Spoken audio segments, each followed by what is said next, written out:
O Brasileirão só tem 4 rodadas e olha só, mais um técnico caiu e tem mais gente aqui balançando bastante. O Flamengo goleou em meio a polêmicas com o Bruno Henrique e o Neymar se machucou mais uma vez. Será o fim da linha? Tem muito assunto pra gente conversar aqui, é claro. Vamos falar de Champions League também. Está começando Na Cara do Gol.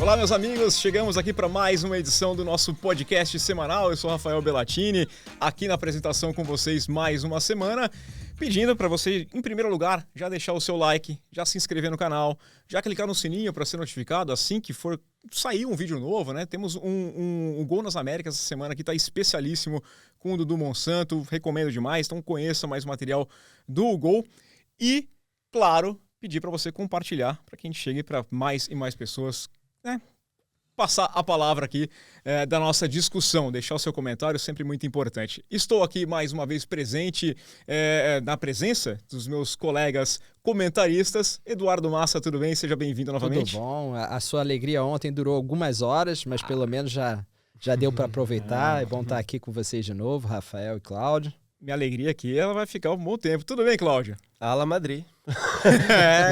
Eu avisei, eu falei, daqui 2 semanas a gente volta, né? Eu coloquei lá nas minhas redes sociais, eu falei, daqui 2 semanas a gente volta. Aliás, tá me incomodando um pouquinho isso aqui, tá aqui um tempinho a mais. Eu trouxe aí uma substituição que eu acho que é justo, né? Acho que a gente pode mudar. Vai tocando aí que o microfone não vai pegar. Ó. Não, mas essa camisa é bonita também. Essa camisa, eu adoro essa camisa do Arsenal, por acaso. Essa é do ano que eles ganhou foram lá. campeões invictos, não? Não, essa é 2006, é a despedida do Highbury. É o ano que elimina o Real Madrid, inclusive, sim. Do outro confronto lá, o Henry. Ok, e tá justo essa camisa. E é bonita também. Então tá ali, acho que tá bem legal e a gente...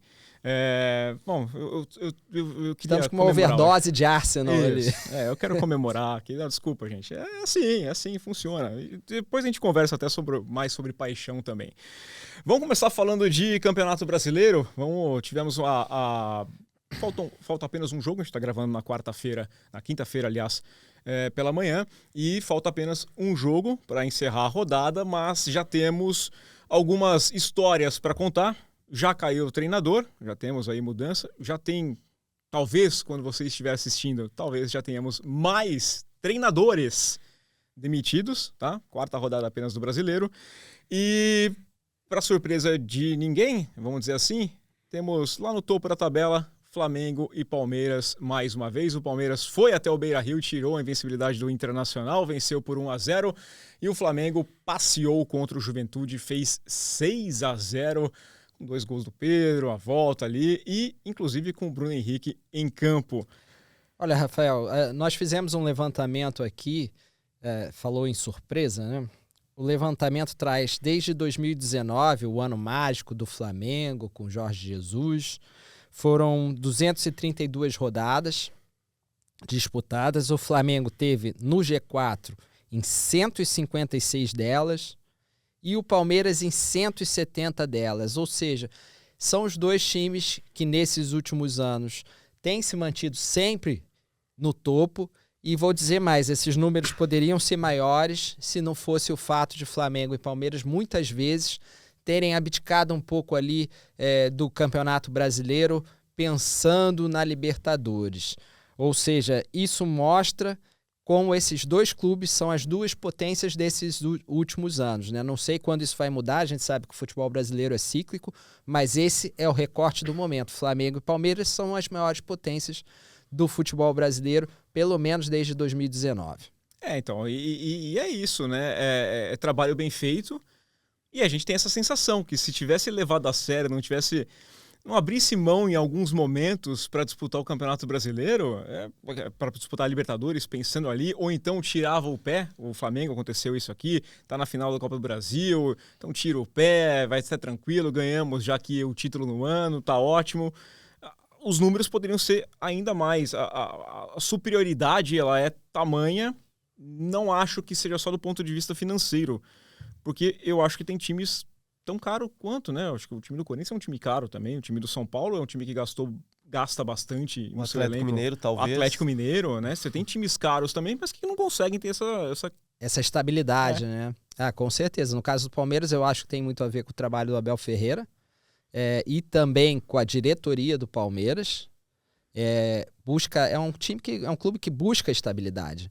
Busca um trabalho estável, busca jogadores que vão ficar lá a longo prazo, e acho que isso serve também para o Flamengo em termos não de estabilidade de técnicos, mas de grupo. O grupo é um grupo que se manteve uma base de um ano para outro, uma base forte, não estamos falando aqui de uma base mediana, não, uma base forte, e que se manteve de um ano para outro, com alguma renovação, com algumas mudanças, com alguns técnicos que entram e saem, mas o trabalho como um todo tem ali um padrão, e também tem uma coisa que é difícil para outros clubes brasileiros: eles conseguem manter muitos jogadores que são destaque, né? Fora, obviamente, o Estevão, esse porte de jogador que vai para a Europa, os jogadores bons ficam em Flamengo e Palmeiras. Eles só vendem os jogadores, você já sabe que já alguma coisa ali não vai bem, normalmente, né?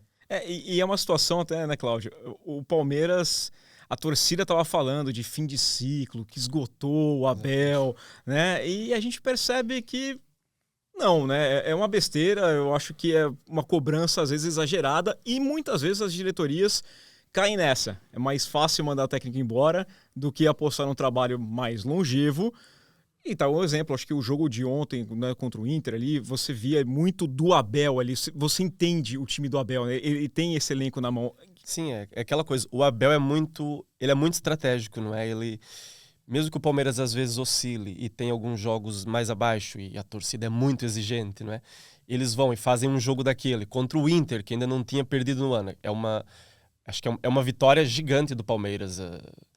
E volta a resgatar a confiança, e o próprio Abel, porque a maior dúvida desse ano acho que é se o Abel se ele ainda tem...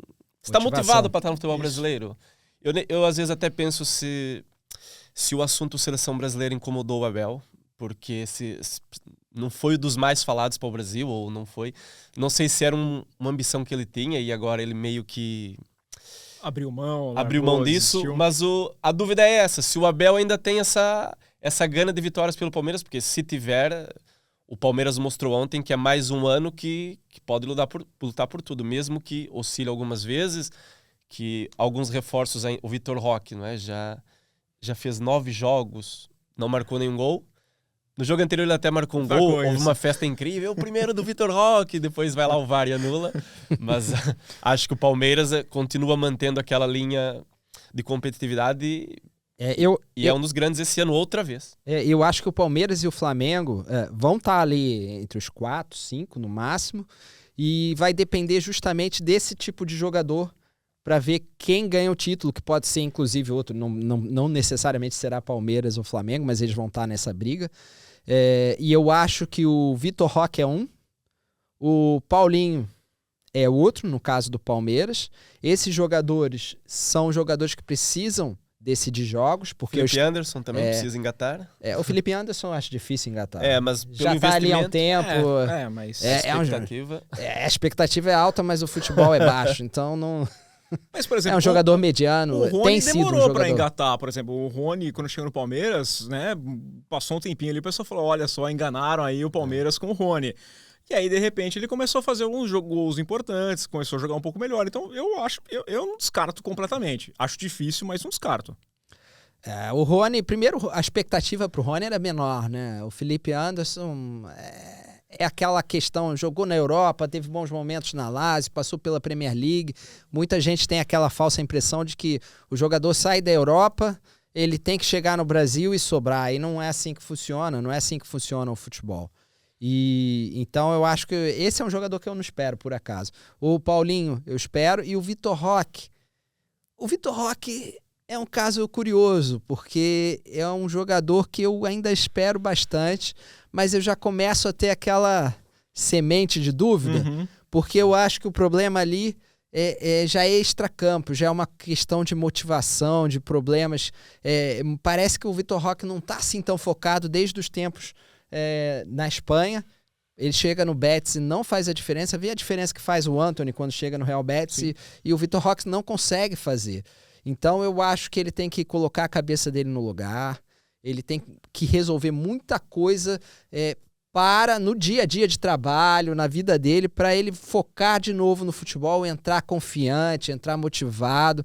Parece que alguma coisa ali que eu não sei se perdeu no caminho. Se ele reencontrar a tempo, eu acho que ele ainda pode fazer a diferença. E o Paulinho, a questão é física. A questão é física e também não é um jogador que entregue, embora tenha feito muitos gols pelo Atlético Mineiro, também é um jogador que não é assim aquele jogador que é na cara do gol não vai falhar. Né? Ele é um jogador que entrega outras coisas. E agora no Flamengo, eu acho que o Flamengo, acho que todos nós devemos concordar que é o Pedro. O jogador que vai fazer, que pode fazer a diferença. O Pedro, embora ele na Europa não tenha dado certo, não é? Ele no Brasil, eu sempre vejo ele como um jogador acima da média do futebol brasileiro. Acho que ele sempre tinha que... Já está no Flamengo, não é nos maiores clubes do Brasil, mas acho que ele poderia ser maior ainda que aquilo. Se não fosse as lesões, eu vejo um jogador muito acima e o Flamengo sobe muito de patamar com o Pedro. Sim. E acho também um jogador interessante a nível de, se ele manter essa regularidade, é um jogador que podemos também contar para a seleção, para aquela posição que estamos carentes. Faz falta, né? O Pedro teve a carreira interrompida, acho interessante falar isso, várias vezes, né? Ele era destaque do Fluminense ali quando estava como sucessor do Fred, vai ser convocado para a seleção brasileira e arrebenta o joelho. E aí uma lesão grave, todo mundo fica na dúvida se ele vai voltar em alto nível ou não. E aí depois ele volta bem, vai para a Europa. E eu acho que ele não foi assim exatamente mal, mas ele dá o azar, ele ainda é um jogador novo, dá o azar de surgir lá o Vlahovic, que também é um jogador, um goleador que também despontou com talentoso, tanto que foi para a Juventus depois. E ele perdeu espaço. Acho que se ele tivesse ficado na Europa, ele invariavelmente ia dar certo. Não sei em que nível, em que patamar, mas teria dado certo. E depois mesmo no Flamengo, ele começa a ganhar a vaga do Gabigol e aí depois vem lesões e vem problemas físicos. Só que eu acho que esse é o cara que pode transformar o patamar do Flamengo para um time de ganhar títulos. Porque todo mundo fala bem do trabalho do Felipe Luiz, mas o Felipe Luiz tem se mostrado pragmático. Ele tem feito jogos em que são muito pragmáticos e depois ele tem ainda alguns problemas. Vimos, criticamos ele aqui com a derrota na Libertadores. Né? Então ele é um técnico que ainda tem problemas e um elenco que, apesar de completo, faltava essa peça. O Flamengo, eu vi aqui, desde que o Pedro se machucou ano passado, quem mais fez gols pelo Flamengo foi o Arrascaeta. E o Arrascaeta numa fase descendente, embora agora tenha voltado a fazer bons jogos, já não é aquele Arrascaeta tão decisivo. Ou seja, temos uma peça ali, o Arrascaeta, que faz um gol a cada 206 minutos. A média do Pedro é 1 a cada 112. Ele jogou 49 minutos desde que voltou e já marcou os 2 gols.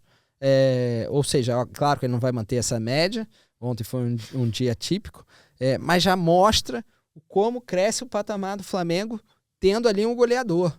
E ele é o único, porque o Plata não mantém o mesmo nível. Os jogadores do Flamengo de ataque são jogadores mais de beira de campo, ou segundo atacante ali, são jogadores que vão se movimentar muito, mas também não são tão clínicos, não são finalizadores natos. E ainda tem o caso Bruno Henrique, que é um jogador importante e que muitas vezes chamou a responsabilidade quando precisava e que a gente não sabe como vai ser agora. Né? Inclusive, é até estranho, com tudo que saiu, ele ainda jogar. Vamos deixar um pouquinho só o Bruno Henrique, eu vou puxar um pouquinho só ali na frente, só para seguir aqui dentro de campo.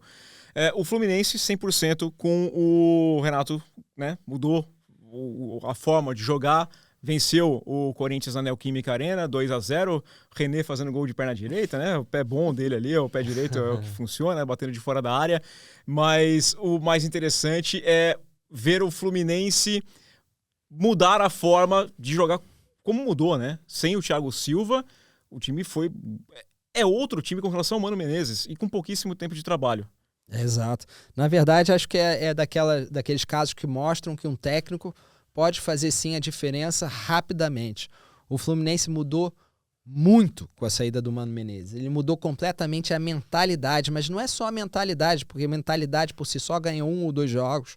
E a gente viu ontem, por exemplo, um jogo na casa do Corinthians, onde o Corinthians é sempre forte, em que o Fluminense praticamente não foi ameaçado. Basicamente teve um lance ali quase individual ali do Depay, de resto, muito pouco o Corinthians apresentou. E acima de tudo, é um time ofensivo, é um time que consegue marcar em cima. O Mano Menezes nunca conseguia fazer uma marcação na saída de bola que desse certo. Era uma coisa que dava até um certo constrangimento, porque o Cano corria de um lado, o Canóbio do outro, era uma bagunça. Defensivamente, quando chegava ali na segunda fase, ali, ele já conseguia armar ali um bloco bem fechado, coeso, de 4-4 ali, e conseguia manter um time seguro defensivamente. Mas a saída de bola era um desperdício, e depois você tinha atacantes cansados e que corriam aleatoriamente em campo, sem nenhuma jogada de ataque, né? Com o Renato Gaúcho, isso mudou completamente. O Fluminense domina jogos, quando precisa, também sabe marcar ali embaixo, até pela influência ainda que tem do Mano, mas ele marca quando quer dominar o jogo. Todos esses jogos com o Renato, primeiro ele teve um treino, e ele já marcava a saída de bola como deve ser. Sempre tinha um jogador para incomodar a saída de bola, e não era aquele lobo solitário que corria de um para outro só para se desgastar. Não, ele subia em bloco ou não subia. Né? É uma coisa assim que parece simples, mas que o Mano nunca conseguiu fazer, por exemplo. Né? Então é um time que surpreende também, porque o Renato é conhecido até por armar por priorizar o ataque, mas nem sempre a defesa. Não, a defesa está ajustadinha, talvez seja ainda a influência do Mano Menezes, que isso ele conseguiu fazer no ano passado para salvar o Fluminense do rebaixamento, que foi ajustar a defesa. Mas a defesa tem funcionado, e ontem era uma preocupação no Fluminense, porque o Thiago Silva novamente machucado, que é aquilo que nós já falamos aqui, os nossos craques são craques com 40 anos ou ex-jogadores em atividade, como o Neymar. E o Thiago Silva não jogou ontem, e o Fluminense, na casa do Corinthians, não tomou gol. Ou seja, o Renato está conseguindo, para já, aproveitar aquela defesa forte que o Mano armou e conseguiu já trazer um espírito mais ofensivo nesse tempo. Desde que o Mano saiu, por acaso, o Fluminense só sofreu um gol. E não foram todos os jogos com o Renato, porque teve ali o Marcão fazendo a passagem. Sim. Também. Eu quero falar daqui a pouco do Neymar também, porque a gente tem que falar, o Neymar se machucou mais uma vez, né, na vitória do Santos, boa vitória do Santos sobre o Atlético Mineiro, agora com o César Sampaio de treinador, porque eu quero puxar justamente de treinador. Se a gente fizesse o Na Cara do Gol diário, a gente teria assunto todos os dias para falar, e muito provavelmente era sobre queda de treinador, sobre questionamentos de trabalho de treinador. Tivemos o Quinteiros caindo na equipe do Grêmio, né? Foi goleado pela equipe do Mirassol, um resultado surpreendente, acho que pela magnitude, acho que até a vitória do Mirassol era surpreendente, mas o placar elástico foi muito mais. E temos treinadores na corda bamba, né?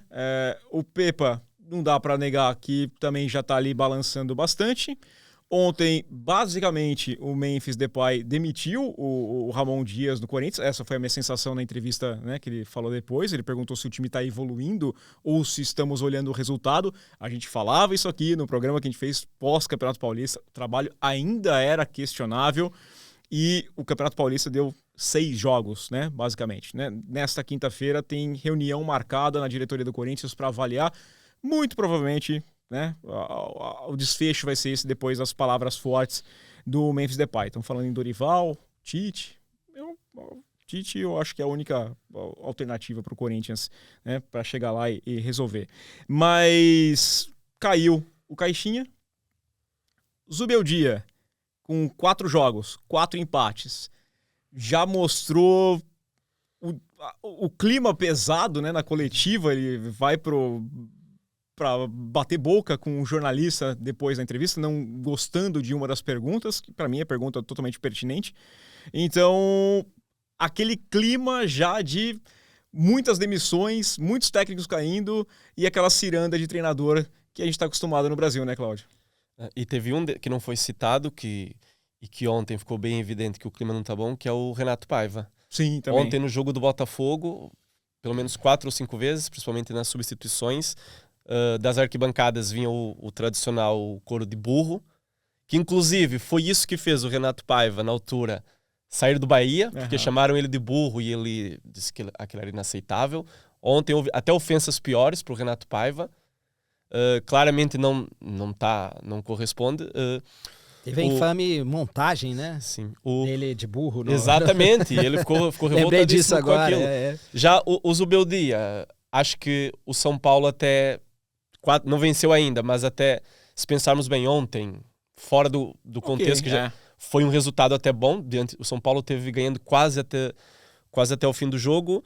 E o Zubeldia, embora já não esteja tão com aquela vibração que estava nos anos anteriores, nota-se também que ele já está um pouco mais cansado, gasta mais tempo a discutir com a arbitragem do que falar com os jogadores.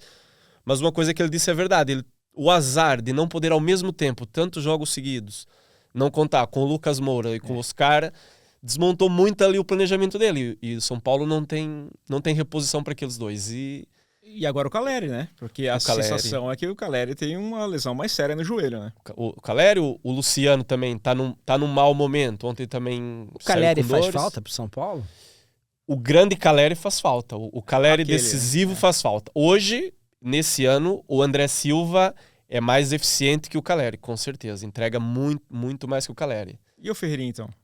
O Ferreirinha, o combustível Neto foi incrível para ele, desde que o Neto disse que se ele marcasse 10 gols, né, no ano, iria apresentar o programa de Tanguinha.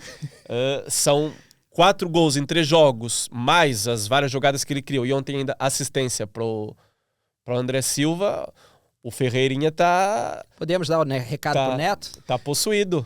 Grande abraço pro Neto, em primeiro lugar, né? Um grande abraço para mim.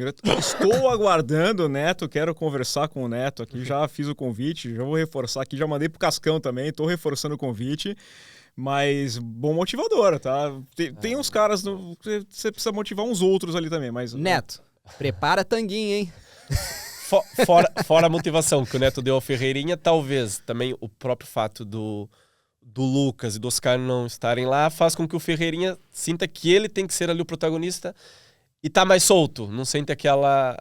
Vou comparar um exemplo, por exemplo, do que acontece com a seleção portuguesa. Quem acompanha sabe que quando o Cristiano Ronaldo não joga, o Bernardo Silva e o Bruno Fernandes estão muito mais à vontade e fazem o que é habitual deles. Quando o Ronaldo tá lá, eles sentem que tem que dar E no São Paulo talvez seja isso. O Ferreirinha sente que ele é o cara ali sem os dois. Ele tem buscado o jogo e tem corrido muito bem. Ele tem tido atuações muito acima da média. Acho até que o Antony, antes de sair, ele também vivia um momento parecido, que era essa mesma coisa, né? Dele assumir aquela responsabilidade e falar assim, não, eu sou bom, eu posso fazer. E o Brenner, né? Antes de ir também, eu peguei essa reta final quando eu estava na Rádio Bandeirantes ainda, e o Brenner entrava e fazia gol, ele entrava e resolvia, decidiu o clássico, inclusive, né? Aquele momento de sentir que tem a confiança. Sim, o Brenner que fez nos Estados Unidos, foi para os Estados Unidos, né? Também teve bons momentos lá, e eu acho que é outro jogador... O Dinese agora, não é? É outro jogador daqueles que às vezes falta ali foco no futebol. Mas teve bons momentos, no Fluminense não teve bem, no São Paulo teve bem, nos Estados Unidos também entre altos e baixos. É um jogador que é outro daqueles que eu acho que se tiver foco, pode dar mais do que tem dado, vamos dizer assim. A questão aí você... Mas o Zubeldia, vocês acham que suporta muito tempo essa pressão? A fala que tem em geral é que ele fica enquanto não tiver o Lucas e o Oscar, porque não tem como avaliar sem essas duas peças. Sim. Só que eu não sei, em primeiro lugar, a gente está um pouco perdido nessa recuperação. Né? Quanto tempo esses caras vão ficar longe? A gente já viu muita gente entrar no departamento médico do São Paulo e é um dedo machucado e é tratamento conservador e daqui a pouco, dali 3 meses, precisa de cirurgia e fica fora o tempo inteiro. Então, essa é a dúvida e até que ponto o time não vai render em campo ou não vai somar pontos, isso você vai ficar esperando, né? Então, eu não sei, eu tenho dúvidas. Eu não confio em nada do que a diretoria de São Paulo falar. A estabilidade não existe, aliás, nenhuma diretoria dá estabilidade no Brasil. E a torcida do São Paulo claramente quer a saída do Zubeldia, principalmente desde que o Dorival saiu da seleção. O Dorival é o sonho do São Paulo, porque quando ele sai do São Paulo para ir à seleção, é o melhor São Paulo dos últimos 10, 15 anos, claramente. Então é um sonho, e o Zubeldia sabe que tem essa sombra do Dorival, sem dúvida. Se incomoda e afeta o dia a dia do São Paulo. O Dorival tem estado concorrido, né? Porque falam nele no Corinthians, falam nele no Grêmio, e agora... Consultaram o Santos. E ainda é uma sombra. Consultaram no Santos, ele já parece ter recusado. Obrigado. Exato. Não, agora não é o momento. Não é o momento, ainda estou sentindo aqui é uma boa desculpa, né? É que nem o Tite com o Corinthians. Não vou assumir ninguém esse ano, não. Exato. É melhor não. Mas se vier um convite, eu duvido que o Dorival fique parado. E o Leonardo Jardim, o que vocês acham? Porque ele teve a coragem de deixar o Gabigol um jogo inteiro no banco. Tanto que o Gabigol, quando chegou ao Cruzeiro, dizem que na cláusula dele, ele disse que só ficava lá se garantisse que o Tite nunca ia para lá, para o Cruzeiro. Que era quem deixou ele no banco. E agora o Leonardo Jardim chega lá e deixa o Gabigol o jogo todo no banco. Acho que ali temos uma situação complicada. O Cruzeiro esse ano é complicado também. E vou dizer, o Leonardo Jardim, dependendo do que vier pela frente, também não vai ser fácil. Não vai ser fácil. Posso fazer um resumo aqui de quem já caiu nesse Brasileirão? Mano Menezes, o Caixinha, o Quinteiros. 3, nós estamos na 4ª rodada. Acho muito difícil nós não termos um técnico caído por rodada, uma queda de técnico por rodada. Porque eu acho que o Ramon Dias não passa e o Pepa, eu não sei. O Pepa, eu acho que ainda pode ter ali alguma boa vantagem pelo bom trabalho que fez no ano passado, se bem que o Ramon Dias também fez. Mas é outro ameaçado. Além disso, ainda temos o Zubeldia. O Jardim, eu acho que não está ameaçado, nem o Renato Paiva. Mas eu também não me surpreenderia se isso demorar pouco tempo para acontecer. Carille. O Carille, que também é muito questionado. Ou seja, não sei, é capaz de nós mantermos aí uma média de um técnico, uma queda de treinador por rodada, por um tempo. Daqui a um tempinho aqui, eu acho que a gente vai ter uma média maior ainda, vai cair. Mas eu não sei como é que você vai encontrar tanto treinador, né? Mas é o ponto que aí eles ficam rodando. Então o cara não serve para um, aí ele vai para o outro, aí ele serve para o outro, é incrível. Portugal. Os caras treinador em Portugal.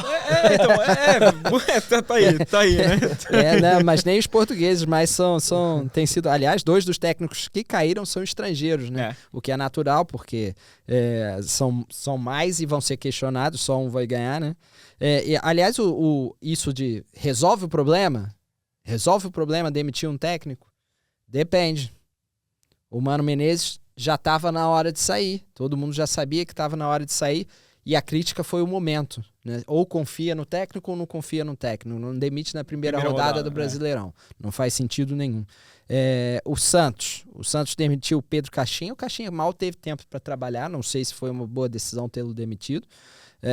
Mas o Santos já teve 13 técnicos desde 2020, só nesses últimos anos. 13 técnicos, sendo que na verdade são 12 porque o Fábio Carille foi duas vezes. Né? Então nós tivemos Gesualdo Ferreira, Cuca, Ariel Roland, Fernando Diniz, Fábio Carille, Fábio Bustos, Lisca, Odair Hellmann, Paulo Turra, Diego Aguirre, Marcelo Fernandes, o Fábio Carille de novo e o Pedro Caixinha agora, e vai vir mais um. Ou seja, nesse tempo foram os técnicos? É complicado também, né? É complicado. Até essa questão aí, eu falaram até agora do Sampaoli e tudo, né? Mas eu tava vendo a entrevista, aliás, eu gostei da entrevista do Pedro Martins, o CEO do Santos, né? Acho que a gente pode puxar esse assunto do Santos aqui. Dessa questão do Fábio Carille. Porque a primeira demissão do Fábio Carille eu não concordei, porque eu achava que o Santos vivia um momento diferente. E foi mais ou menos o que o Pedro falou agora. Você começa a viver de nostalgia, isso aqui destrói o time. O DNA santista é do ataque, eu sei, a torcida ama, né? Um time mais ofensivo, aquele futebol. Mas é momento, né? Acho que tem cada momento. Aliás, o DNA santista é assim, mas quem viveu nos anos 80, anos 90, via um Santos jogar e não era um Santos ofensivo, era um Santos que jogava como dava, porque era o que tinha para fazer. Não é? Você teve os grandes momentos com o Giovani, em 95, né? quando parecia alguma coisa, mas não dá para ficar só apostando nisso. Inclusive, o Santos, nos últimos anos, tinha apostado naquela ideia de que o campeonato tá ruim, mas daqui a pouco aparece um garoto aqui, ele vai lá fazer uns 5, 6 gols e a gente não vai cair. E aí até que caiu. Então teve o rebaixamento. Tem que mudar a realidade. O Santos mudou. O Santos não pode esquecer que é um time que volta da Série B e tá tendo agora que é uma grandeza que não existe nesse elenco atual. É um elenco que foi campeão da Série B com o Carille, que não tem nada a ver com essa filosofia, por isso que, inclusive, não ficou para 2025. Mas é um elenco que ainda é um elenco de Série B com alguns reforços. O presidente pode dizer, nós trouxemos reforços. Que reforços? O Neymar? O Neymar? É esse o reforço? O reforço de ponta. É um reforço de ponta. Tá em campo. Vai jogar quando? Em 71 dias desde sua estreia, ele fez 9 jogos. Ele tem uma média de 65 minutos em campo por partida, se machucou agora mais uma vez. Só reforçar aqui um outro problema da diretoria do Santos também. O Santos demitiu o Carille na penúltima rodada da Série B e demorou demais para achar um treinador. Então, planejamento. Se você conseguisse um treinador já em dezembro, e aí é perfeito, porque aí você começa a montar a equipe. Já participei de montagem de equipe, lá dentro. Assistir vídeo, ouvir papo, trazer jogador, faz teste aqui, teste lá, prepara como que vai ser a pré-temporada, tudo direitinho. O Santos não, conseguiu o técnico depois, vai montando conforme o carro está em movimento, vai lá trocando pneu e aí chega o Neymar, então já que o Neymar vai chegar, traz o Roll House lá e vem aqui, vem mais esse aqui chega aqui, agora vai funcionar. Não é assim que funciona. O time do Santos é fraco. Ponto. Eles sonharam com muita coisa quando o Neymar foi para lá, que os amigos do Neymar iam para lá, não é? Sonharam com Danilo, Thiago Silva, Ganso, e não chegou nada. Se o Santos fosse bom como o presidente acha que não teriam tantos treinadores recusando o convite do Santos. Ponto. Eles recusam. Por quê? Porque eles sabem onde vão pisar. E não é assim tão agradável. O Santos não vai ter um 2025 agradável. Pode até se manter longe do rebaixamento. Não estou dizendo que vai ser rebaixado ou que vai lutar. Mas não vai ser ali em cima, que nem o presidente acredita. Aquele discurso, para mim, aquele discurso depois da derrota para o Vasco em São Januário, foi completamente fora da realidade. Perder para o Vasco em São Januário, quando perder para o Vasco em São Januário, é uma crise já, né? Crise. Um problemaço. Não pode ser, não existe. Se o Flamengo, que tem muito mais condições, perder para o Vasco em São Januário, mesmo sendo um confronto, um rival direto, assim, estadual, não vai ter essa crise. Não. E outra coisa, o Flamengo joga de forma pragmática. O Palmeiras do Abel Ferreira joga de forma pragmática. E o Santos, que é um time ofensivo com o que tem... Né? Aliás, essa vitória contra o Atlético Mineiro, a gente também fala bastante sobre o Atlético Mineiro, né? É um time que começa o Campeonato Brasileiro me decepcionando bastante. O trabalho do Cuca eu acho que tem que ser questionado. Teve um Zé Ivaldo ali, vestiu a camisa do Cruzeiro, né? Vou dizer assim, né? Porque ele tava lá, pintou até galinha na comemoração, aquela provocação. Eu queria puxar com o Cláudio aqui sobre o Neymar, porque parece que o Jorge Jesus não estava errado, né? O Jorge Jesus não estava errado, o Neymar não tem condições físicas. 71 dias desde sua estreia, ele volta a sentir um problema na coxa, saiu de campo com um pouco mais de 30 minutos da partida, chorando, lamentando. Não tenho dúvidas de que o Neymar sente, porque ele quer jogar, ele quer mostrar, ele quer... mas ao mesmo tempo que eu acho que ele quer mostrar, eu acho que ele só quer, mas ele não quer ter o esforço que é necessário para conseguir mostrar, né? Acho exatamente isso. Acho que o Neymar tem muito azar nas lesões, mas também... Às vezes, talvez não seja só azar também, não é? Porque o tal esforço não está só no jogador treinar, jogar e se recuperar da lesão, mas também tem o esforço no dia a dia para evitar as lesões, para preparar o corpo, o que um atleta de alto nível faz. E eu não acredito que atualmente o Neymar faça isso. Então o Neymar vai estar sempre sujeito a essas lesões. Cada vez a recuperação vai demorar mais ele vai estar mais desmotivado e menos crente numa volta por cima. E eu acho que ele entrou num ciclo ali que difícil. Que parece sem fim. Não consigo imaginar agora que o Neymar volte fisicamente. Mentalmente já acho que não. Mas fisicamente também não parece que ele volte a ser um jogador de alto nível. Contrato até dia 30 de junho com o Santos, né? Muito papo ainda sobre uma renovação, uma extensão desse contrato. O Santos não conseguiu ainda atrair o patrocinador que imaginava que conseguiria atrair com o Neymar. E essa questão também dele não estar em campo, né? Então você associa com qual produto, né? Quem vai querer o Neymar? Essa que é a questão. Parece bizarro, né? Parece bizarro, um jogador desse nível. Mas hoje, quem vai querer o Neymar? O Neymar não conseguiu jogar na Arábia Saudita, foi dispensado. Voltou para casa, para sua casa, o Santos, o melhor lugar do mundo para ele ter apoio para se recuperar, para ele ter minutos em campo, e não consegue jogar. Onde ele vai jogar? Onde? Quem vai acreditar que ele pode dar essa volta por cima? Eu duvido que tenha muitos pretendentes ali no horizonte, até porque é um jogador que não vai, por exemplo, para a MLS, ele vai pedir um salário alto. Quem vai pagar? Quem vai pagar para um jogador que não joga? Hoje, o Neymar não é um profissional de futebol. Ele tem que trabalhar para voltar a ser um jogador de futebol. Se ele voltar a ser, sempre que ele está em campo, ele faz a diferença. Mas aí é outra coisa, o momento também... e a inteligência, que é algo que ele não tem também. Por quê? Porque ele volta para jogar e ele tem que saber também as suas limitações, ele tem que entender que o corpo dele é diferente. Ele com 20 anos ele podia fazer coisas que hoje não pode. Ele não é um veterano, mas já passou dos 30. É fato, a recuperação é diferente, né? Então ele tem que cuidar do físico dele fora de campo. E dentro também, por quê? Porque ele tem que entender que ele precisa se adaptar. Não adianta ele voltar o jogo inteiro para buscar jogo.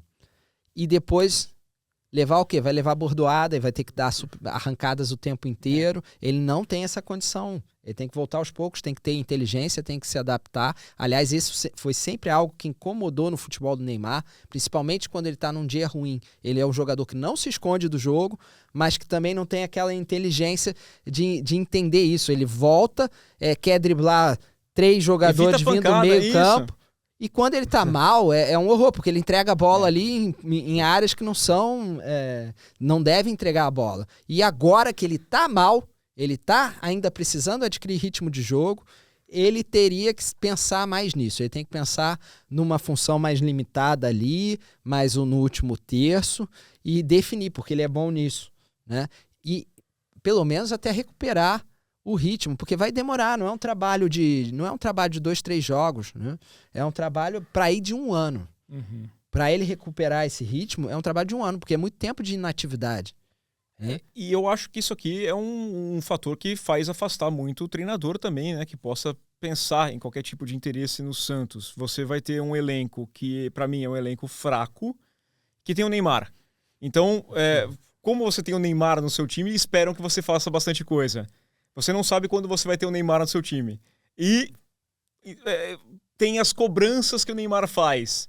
Se você tem que deixar ele no banco porque você entende que é melhor usá-lo no segundo tempo, talvez ele faça uma cara feia, talvez a imprensa cobre também. Também tem essas coisas aqui, tem muita gente que tá mais torcendo do que fazendo reportagem, né? Pô, eu adoro ver o Neymar, aquele Neymar jogar, a habilidade que ele tinha, mas não dá para confundir as coisas, né? O fora de campo, o que isso afetou na carreira dele. Para mim é inegável que o fora de campo afeta muito na carreira do Neymar, né? E essas consequentes lesões são desse ponto. Então, para o Santos fica uma missão muito mais complicada para achar um treinador, né? Exatamente. E ontem o Santos até anunciou um amistoso que vai fazer contra o RB Leipzig, que vai fazer um turnê no Brasil, e o grande cartaz do jogo para os europeus era que tinha o Neymar. Agora já não vai ter o Neymar, e é isso, de uma hora para outra o Santos para de ser um clube interessante sem o Neymar, e isso acontece ali também. Agora, o planejamento ser feito em cima do Neymar, não só dentro do campo, fora do campo, também é estranho, porque o pai do Neymar, ele está muito ativo no Santos. Até dizem que ele tem planos para reformar o estádio, fazer muita coisa a nível do clube, mas se daqui 2 meses o Neymar não estiver no Santos, o pai dele provavelmente vai abandonar todos esses projetos. Ou seja, a influência do Neymar não é só no vestiário e dentro de campo. Na estrutura do Santos, aquilo ali pode gerar uma bagunça incrível no clube. Reformou o setor, né, na Vila Belmiro, o camarote, e aí tem problema porque aí a conversa com a W Torre de reformar o estádio já fica ali limitado. Então, cara, olha, isso aí é muita confusão para minha cabeça, viu? Eu não consigo entender. Mas é o que eu disse, a gente pode fazer vários programas aqui para discutir muitos desses assuntos. Vamos falar de coisa boa? Pra mim, para alguns, né? Pra mim é coisa boa, tá? Porque eu falei aqui, calminho, eu falei, tá tranquilo, tá? Daqui 2 semanas a gente conversa. Mas tivemos então agora a definição das semifinais da Champions League e o PSG eliminou o Aston Villa na terça-feira, tinha vencido o primeiro jogo por 3-1, levou uma pressãozinha, correu um risco ali a mais do que imaginava, mas perdeu por 3-2 e garantiu a classificação. Na terça-feira também o Barcelona, que tinha goleado o Borussia, estava passeando, também tomou um sustinho. Teve uma coisinha ali que o Borussia quase enrosca para cima do Barça, mas o Barça vai para a semifinal. A Inter de Milão empatou com o Bayern de Munique em 2-2, tinha vencido o primeiro jogo, então garantiu a classificação também. E o Arsenal voltou a vencer a equipe do Real Madrid, agora no Bernabéu, por 2-1. O segundo gol saindo no finalzinho, mas um placar agregado de 5-1 e acabou sendo o confronto mais fácil de todos nessas quartas de final. Pior que foi mesmo, foi o confronto que acabou por ser mais desequilibrado, mais a favor do Arsenal, ao contrário do que muita gente previa, né? Não eu. Não sei quem. É bom. Não, assim, pelo amor de Deus, né? Jamais vou achar que quem apostou no Real Madrid, né, tava louco. Era o natural, era o normal. Conhecendo a história, o Arsenal não chega na semifinal da Champions League desde 2009. É a primeira vez que consegue isso desde 2009. E anos consecutivos caindo e com atuações ruins. Quando pegava um time forte, pegava o Bayern de Munique, era sempre o Bayern de Munique, ou o Milan pegava ali, caía, perdia, tomava goleada. Pegou uma vez o Bayern, eu lembro, quando saiu o sorteio, naquela época era diferente, saiu o sorteio no final do ano, ia ser lá para março, quase março. Então, esse Bayern de Munique aqui, eu acho que dá para o Arsenal ganhar. Nesse meio do caminho, todo mundo machucava, o final do ano era uma confusão, e aí o Arsenal tomava 4-0 e já era. Achei que poderia complicar quando o Gabriel Magalhães machucou. Eu falei, pronto, tá vendo? Mais uma lesão, tantos problemas, mas eu queria perguntar, a gente falou de treinador, e para mim eu acho que o Arteta conseguiu fazer um sistema e leva esse time aqui, é a cara dele, né? O Real Madrid tem os astros, o Arsenal jogou como um time. Sim, eu acho que o Real Madrid é sempre dependente das estrelas, e tem que ser, porque tem tantas, né? Então basta um dia, 2 estrelas daquelas estarem num bom dia, que você tem um jogo garantido. Então o trabalho do Ancelotti é muito organizar aquilo em campo. Para quê? Para depois dar liberdade, e ele fala muito isso, né? Para dar liberdade para os meus jogadores de ataque funcionarem, né? E é um time que tem sido muito criticado, porque corre muito menos que os rivais. O Ancelotti sempre diz que ele não precisa correr para jogar, ainda mais porque ele não tem um time com essas características, e deu certo em outros momentos. O Carlo Ancelotti tem sido muito criticado novamente, não é a primeira vez, né? Mas ele sempre fez isso e dá certo. Por quê? Porque ele também sabe o material que tem. Ele arma um time para o Vinícius Júnior ficar no 1 contra 1, para o contra-ataque, para a velocidade. Não é um time que consiga, por exemplo, fazer o que o Arsenal faz. Mas é um time que já venceu o Manchester City do Guardiola, que é, vamos dizer assim, o maior expoente desse estilo de jogo, jogando do jeito que jogou. Mas dessa vez não encaixou. Simplesmente o Real Madrid não encaixou em nenhum momento contra o Arsenal. Essa é que é a verdade. Não teve ali encaixe, não teve nenhum momento em que falamos assim, o Real Madrid agora vai. Que é aquela sensação, né? Aquela sensação que às vezes o Real Madrid passa, que não importa estar perdendo de 2 ou 3, vai virar. Não teve em nenhum momento, porque o Real Madrid em nenhum momento conseguiu encaixar o seu jogo. Ponto. A impressão é que o meio de campo foi completamente engolido. Eles não tinham a bola e notas que para mim o fraco desse Real Madrid atualmente é o meio de campo. Nós habituamos ali anos com o Toni Kroos e o Modric ainda mais novo, não é? Mais tempo em campo, né? Se voltarmos mais atrás, ainda tinha o Casemiro. Já perderam muito com o Casemiro, mas no ano passado ainda tinha o Toni Kroos, que fazia muita diferença.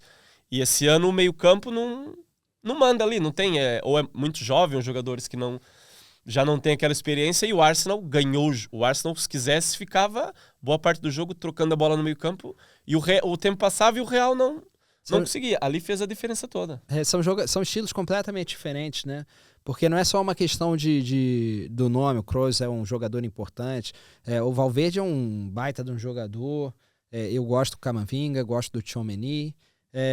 São jogadores, talvez não no nível do Kroos, mas são jogadores de alto nível também, mas são características muito diferentes. O Valverde, por exemplo, ali pela direita é aquele jogador que vai e volta, muita intensidade, né? Mas ele não vai dar passes que nem o Kroos dá.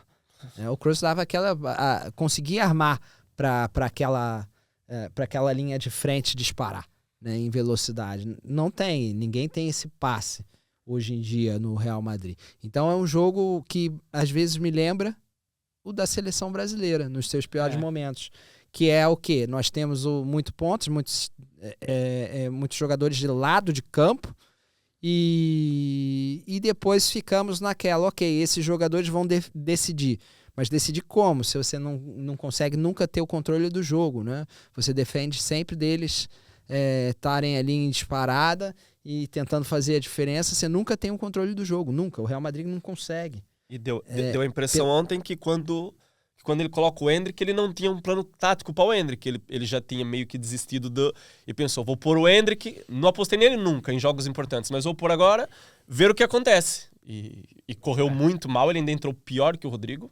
Sim. Não fez diferença nenhuma e pareceu uma entrada totalmente sem proposta do Endrick ontem. A minha sensação em primeiro lugar, eu acho que o Vasquez tomou um baile do Martinelli, ele ficou perdidinho ali. Teve uma hora que o Martinelli ficou parado na frente da bola e o Vasquez olhava pra ele e parecia que assim, se passasse 5 minutos ia ficar ali, porque o Martinelli falou, não, tudo bem, eu não preciso ir, eu não tô com pressa. O Arsenal querendo comer tempo, inclusive a torcida pressionando bastante ali, fez aquela cera normal e ele não sabia, não tinha resposta para aquele lado. Em compensação, o lado esquerdo do Real Madrid, que é o lado mais forte, onde todo mundo costuma cair, o Timber e o Saliba cometeu um erro durante o jogo, mas ele fez uma partidaça. Teve um mano a mano que teve com o Mbappé dentro da área, ele só toma a frente ali, deixa a bola sair, mostrando uma segurança. Eu acho um excelente jogador, e o Timber também é um ótimo lateral direito. E eu queria destacar o Lewis Kelly, lado esquerdo, garoto, 18 anos, não sentiu nada. Assim, a confiança dele para cima do Bellingham, para cima tomou uma pisada, né, do Rudiger. Aliás, o Rudiger merecia cartão ali em vários momentos. Não gostei do Partey, né? O Thomas Partey errou ali, foi juvenil, tá fora do próximo jogo. Mas me passou uma sensação, de fato, do time estar muito focado e muito por culpa do Arteta, né? Essa cobrança do Arteta, de tipo assim, não conversa com a arbitragem, fica na sua, tanto que ele dá bronca depois no Thomas Partey. Quando queriam fazer, o pessoal do Real Madrid começou a jogar, se jogar no chão, começou a fazer uma graça a mais, ele só fazia pro cara, calma, tenha vantagem, joga no seu estilo, mas tenha calma nisso aqui. Então eu achei, me surpreendeu. Foi um Arsenal diferente, não era o Arsenal que eu estava acostumado. Tá? O Arsenal do Wenger muitas vezes jogou melhor, mas ele é um Arsenal que para mim era muito mais emotivo, e esse Arsenal foi muito cerebral. Bom, e agora PSG? Que belíssimo trabalho do Luiz Henrique também, né? Eu gosto demais do que o... Gostava do Luiz Henrique, eu acho ele afasta um pouquinho pelo jeito dele, né? Ele não é um cara que parece ser muito simpático, mas é um baita no treinador. Eu não sei, para mim é um técnico que sempre me causa confusão, porque ele arma times que são ofensivos, às vezes verticais, mas também com problemas defensivos que se repetem Mesmo no Barcelona, quando ele tinha um timaço, ele tem problemas ali para controlar o jogo, que é complicado. E que mostrou mais uma vez. O PSG, para mim, de todos os candidatos que ainda seguem vivos, foi quem mostrou mais futebol, mas mostrou ontem que também tem suas fragilidades, né? Podia ter tomado a virada do Aston Villa, mesmo depois de ter aberto essa vantagem. O quarto gol estava ali, né, em cima da linha, nos acréscimos. Aliás, o Marquinhos é um zagueiro que eu já falei mais de uma vez, que eu gosto do Marquinhos, mas não é assim tão confiável. E o companheiro dele, o Pacho, é um jogador que eu acho que faz diferença. Acho que foi até ele que salva ali no fim. Sim, ele tá no chão. Exato. Então eu acho que o PSG é favorito contra o Arsenal, mais uma vez. Muito favorito. Vamos já cravar aqui, muito favorito. Muito favorito. O PSG passa fácil. O Arsenal... O Arsenal é a quarta força, né? Quarta força. Sim, tá ali. Sem problema nenhum. O Saka, Martinelli, Marquinhos. Mas ao mesmo tempo, eu acho que o PSG mostrou que o Aston Villa já deu trabalho, porque não o Arsenal não pode... Né? Por que o Arsenal não pode passar? Se o Aston Villa quase passou, o Aston Villa é muito mais fraco que o Arsenal. A minha sensação desse jogo também do Aston Villa é que o placar muito favorável pode dar aquele relaxamento na equipe do PSG. Eu senti que o 3-1 lá já deu uma vantagem muito confortável para eles, e aí quando eles abrem ainda a vantagem jogando na Inglaterra estava muito tranquilo, não imaginavam que ia ser aquilo. E aí, de repente, é difícil você voltar, né? Você toma um gol, você toma uma pressão, tomou um empate e na sequência já veio o terceiro gol, e aí dá aquela segurada. Mas isso também, claro, né, pode acabar pesando, enfrentando um time que joga de uma forma inteligente e tão seguro defensivamente como é o Arsenal. E o PSG não é tão seguro defensivamente, é essa a questão. Eu acho que o Luiz Henrique tem esse problema de todos os trabalhos, inclusive na seleção, não são times que são confiáveis. Eles podem até fazer bons jogos, mas não são times confiáveis. E eu acho que o Arsenal pode novamente, como fez para o Real Madrid, contra o Real Madrid, que também tem problemas defensivos essa temporada, inclusive bastante. Com lesões e falou do Lucas Vázquez, ali é um problema lateral. Então eu acho que o PSG é favorito contra o Arsenal. Acho que, apesar de tudo, acho que todos nós concordamos mais ou menos nisso. Eu me incluo fora dessa. Eu prefiro, se for para escolher, eu prefiro que o PSG vá para a final e até se possível seja campeão, porque acho que também é uma...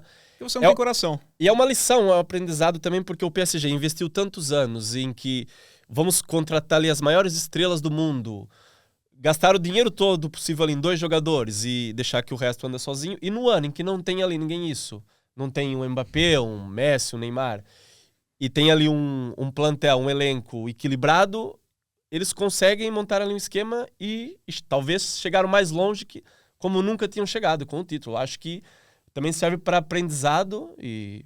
O Dembélé é o Ferreirinha do PSG. Falta saber quem foi que prometeu a tanga.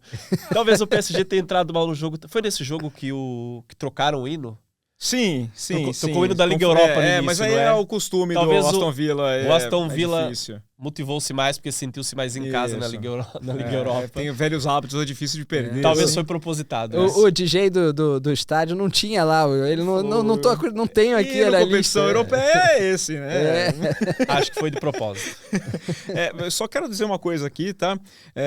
Você vai torcer não fique arrumando desculpa que essa aqui porque é uma lição. Isso aí é falta de coração.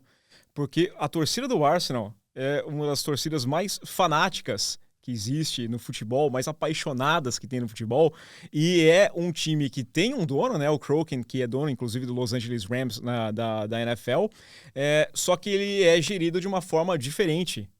Não tem aquele investimento que despejam milhões não, é um time que tem que se gerir, ele tem que gerar o dinheiro dele, e então Não tem aquele golpezinho aqui, não faz aquela coisa, sabe, de vender o time feminino ali para juntar um dinheiro. Você vende para você mesmo e junta aqui e dá certo.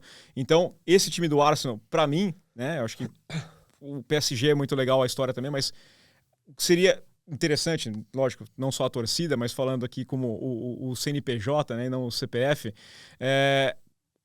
a validação de um trabalho feito de 6 anos já com o Arteta, né? Uma temporada e perde título, e frustração, mas ele não é capaz de dar aquele passo adiante. Esse ano, longe da Premier League já, né? De novo tendo problemas e achando meio do ano, meio da temporada, né? Preciso de um atacante, vou despejar milhões e contratar alguém que eu não sei se vai ser bom? Não, eu vou improvisar o Merino. E o cara dá 2 assistências no Bernabéu. Então, são essas coisinhas que eu acho que trazem essa novela mais. Mas, do outro lado também, a gente tem uma baita semifinal. Né? Tem Inter de Milão e Barcelona. Sobram títulos daquele lado. Não tem nenhum título nessa semifinal. Mas podemos ter a revanche de 2006. Eu tô torcendo para isso. Eu acho o time da Inter o mais maduro desses 4. Ou seja, falou do Arsenal, muito do coletivo. Eu acho que o Inter é o que tem mais facetas. É um time que consegue jogar no contra-ataque, consegue ter um controle do ritmo do jogo de acordo com o que ele quer. E quando precisa, ele consegue ser também dominante. Né? E ele mostrou tudo isso contra o Bayern de Munique. Foram 2 jogos duros, porque o Bayern é o Bayern. Apesar de não ser o melhor Bayern, já é um Bayern bem diferente do que foi no ano passado, já é um Bayern mais forte mesmo. E a Inter teve ali controle quase o tempo inteiro, né? E até nos momentos de pressão do Bayern, quando a Inter jogou com um resultado, sofreu, mas soube sofrer. E assim que o Bayern deu a impressão de que poderia, a Inter vai lá e faz 2 gols. Ela sai um pouco e faz 2 gols. Então é um time muito perigoso.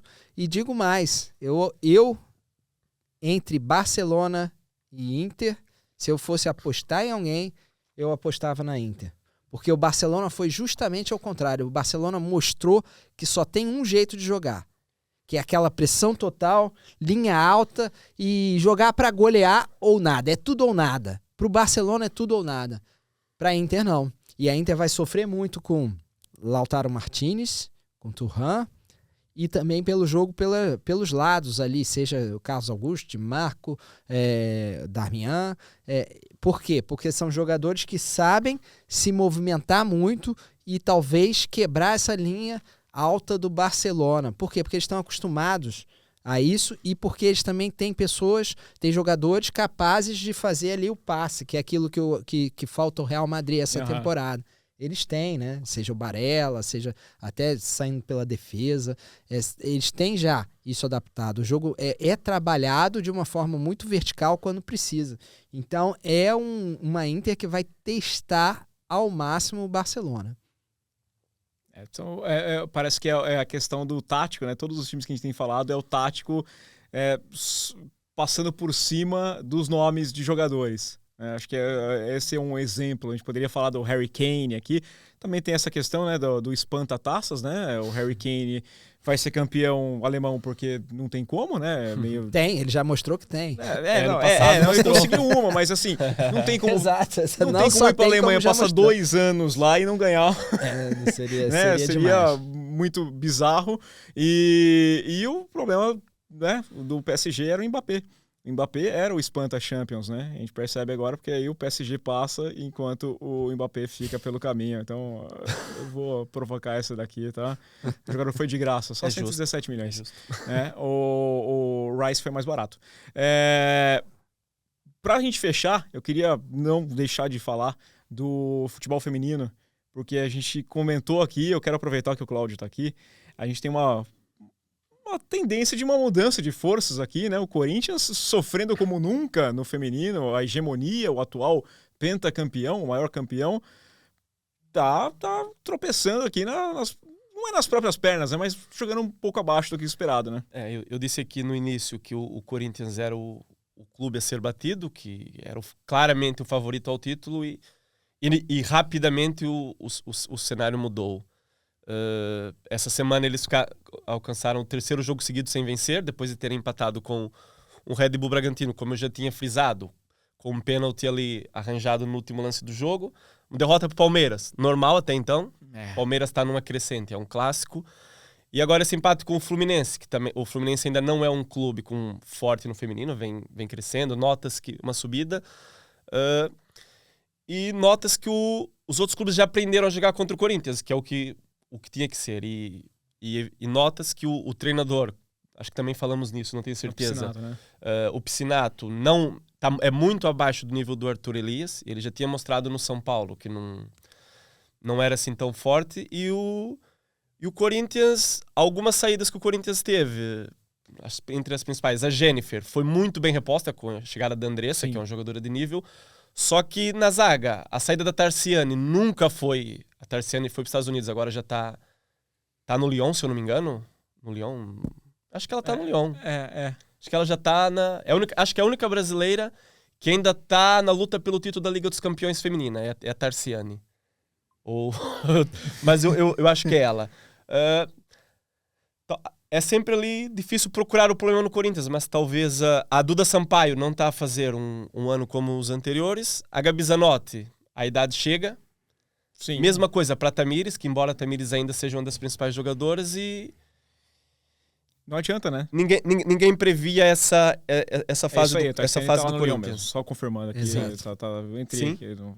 Tô confirmando, só que a Tarciane tá lá. Tá no Lyon, não é? Tá. É a única brasileira que esse ano ainda tá na luta pelo título da Liga dos Campeões. Ela foi pro Houston Dash, tava entendendo? O Houston Dash e aí agora chegou. E a diferença que ela fazia no Corinthians, não só nas bolas aéreas, mas ali atrás, o Corinthians não conseguiu repor e os adversários já não respeitam tanto esse Corinthians. A tendência agora é cada jogo eles irem mais para cima e eu não sei se esse treinador vai aguentar até o fim do ano, porque a pressão por vitórias... Imagina, nós falarmos que um clube está em crise porque teve 3 jogos sem ganhar, sendo 2 empates, a pressão, a exigência é muito alta no Corinthians. E o derby, eu escrevi o derby, eu fiz o relato desse jogo aqui, eu estava acompanhando, e foi complicado porque o Corinthians teve as melhores chances, o Corinthians controlou, o Corinthians criou muita oportunidade, teve bola salva em cima da linha, muita oportunidade de gol mesmo, fez 1-0 e no 1-0 deu aquela acalmada, falou, agora controlamos, vamos ganhar como sempre ganhamos.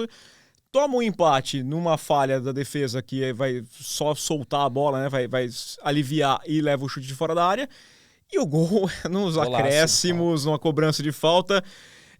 Sem chance. Sem chance nenhuma para a goleira. Mas é uma derrota que foi um pouquinho... Me passou a sensação de que o Corinthians achou que era aquele Corinthians lá ainda e que ia ganhar de qualquer jeito. Né? O que me preocupa o Corinthians é hoje a grande marca do futebol feminino. Eu espero que isso não caia, eu espero que a torcida do Corinthians siga agarrando esse projeto. E me preocupa mais os outros, porque nós vemos a tentativa de crescer o futebol feminino precisa de mais de uma força. Sim, e continuidade, né? Mas nós queremos que seja realmente... Não queremos que sejam times que joguem no centro de treinamento, não sabem nem onde jogam. Falou do Fluminense. O Fluminense tem um bom trabalho com as meninas para revelá-las. A ideia de Xerém, o Fluminense tem também um pouquinho essa ideia de revelar boas jogadoras no feminino, mas quando elas chegam numa certa idade para se tornarem profissionais, parece que o Fluminense simplesmente não tem capacidade e estamos falando aqui de salários que não tem nada a ver com os salários do masculino, não estamos falando de investimento, não queremos investimento do masculino no feminino, não é necessariamente a mesma coisa, mas pode ser muito, muito melhor, né? O Fluminense não simplesmente deixa as suas jogadoras saírem para outros clubes, né? Então, esses clubes crescem, eles têm que ter um crescimento que seja sustentado, um crescimento que seja uma estrutura, que você pense no futebol feminino como um projeto de longo prazo, que você tenta atrair um público, não precisa ser o mesmo público no masculino novamente, você tem um público ali diferente, né? Eu cansei de ver no vôlei, o vôlei feminino, eu ia ver os jogos e os jogos lotados, né? Você tem como fazer isso também no feminino, eu garanto que tem, o Corinthians mostra que tem. Sim. Como você ter público. Então, é uma questão de trabalhar esse projeto para quê? Para ter um projeto que seja sustentado. Né? Um projeto que seja em todos em ter um lugar para treinar, ter uma equipe que seja cada vez tem sido mais normal você ter contratos longos para jogadoras, mas antigamente era contrato por ano. As jogadoras mudam de clube a cada ano, ou então mesmo que não mudem, elas têm que provar todo ano que podem tá lá para renovar no fim do ano, ou seja, tem toda aquela incerteza, né, aquela falta de estrutura também aí. Então uma série de coisas que podem melhorar. E eu sei, tem muita gente que é crítica o futebol feminino não precisa ser a comparação com o futebol masculino. Você pode ter um projeto bom, com um time bom, com uma estrutura boa dentro do que aquilo também dentro daquela realidade que é diferente, que não são dos salários astronômicos, não são. Dá para ser melhor. Dá para ser melhor passo a passo, né? Dá para ser melhor. A Ferroviária é um grande exemplo disso. A Ferroviária, em estrutura, que as jogadoras jogam sempre no estádio da Ferroviária, que é um belo estádio, a Arena da Fonte Luminosa. Em estrutura de equipe profissional e de base, por exemplo, é muito comum ver uma jogadora se destacar no Brasileirão Feminino Sub-16 por uma equipa fora do eixo sudeste, pelo Bahia, pelo Vitória, e ela com 15, 16 anos, a Ferroviária já vai lá buscar e tem um projeto para aquela jogadora. Ele vai preparando e mais cedo ou mais tarde ela tá ali no time profissional. E não é por acaso que a Ferroviária é o líder do campeonato, é o clube mais estável que temos. Se voltarmos nos anos primórdios do Brasileirão Feminino, começou em 2013, é dos clubes que não são de grandes massas, que sobrevivem, os outros já pararam pelo caminho, e é um clube que é o grande exemplo do futebol feminino no Brasil. O Corinthians tem outro poder, tem a torcida, mas lutando com as armas que tem, a Ferroviária é um nível de organização absurdo no futebol feminino. E como disse ali o Massa, acho que o conselho é o seguinte: você não é obrigado a gostar do futebol feminino, não tem problema nenhum. Eu não gosto de... Quer dizer, é difícil, eu gosto de esporte até que eu sei que ninguém gosta, né? Mas você não gosta, ok, ótimo, tudo bem, não tem problema nenhum. Agora, é diferente não gostar de uma coisa e fazer campanha contra. Eu não gosto de muita coisa e eu não vou fazer campanha contra, eu só não me importo. Então, ok, não quer gostar? Tem gente que gosta. Se você não tem a opinião formada, dá uma chance, assiste, não é problema nenhum. Você vai gostar, você não vai gostar, normal, acho que funciona geral. Eu tô tentando convencer todo mundo aqui que beisebol é legal, né? Não vou conseguir. Não. Então, mas é isso, é o meu gosto, né? E tudo bem, e segue a vida, né? É bom que tem para todo mundo, Então, eu acho que o grande conselho é só parar um pouquinho com o hate, né? O ódio só a alguma coisa. É legal demais. Eu gosto, eu vejo jogos com muita qualidade. Tem jogo ruim? Tem. Como tem no Campeonato Brasileiro também, esses dias, nossa senhora, né? E tá falando de elite do futebol brasileiro. Não vou nem falar de Série B, Série C, que eu tenho que assistir também, porque tem algumas coisinhas que mexem com o coração por lá ainda. E aí o nível é bem ruim. Então, cara, pra mim acho que não faz diferença nenhuma. Fechamos? Fechamos nossa edição? Vamos lá então? Vamos lá. Pessoal, massa, obrigado. Cláudio, muito obrigado mais uma vez aqui por abrilhantar o nosso estatístico parrudo. Pessoal, muito obrigado a todo mundo que acompanhou aqui. Eu espero que o torcedor do Real Madrid não esteja bravo comigo, né? É só brincadeira mesmo, futebol é pra isso aqui. Se tivesse perdido, acontece, né? Eu já estou bem acostumado com isso aqui. Vocês estão acostumados a vencer. Eu não sei muito bem como é que funciona essa parte, né? Não chego muito nessa altura do campeonato. Mas eu peço que vocês deixem o seu like de qualquer maneira, deixem o seu comentário aqui, vamos aumentar essa discussão. Se inscreva no canal, compartilhe e até a próxima. Valeu, até semana que vem.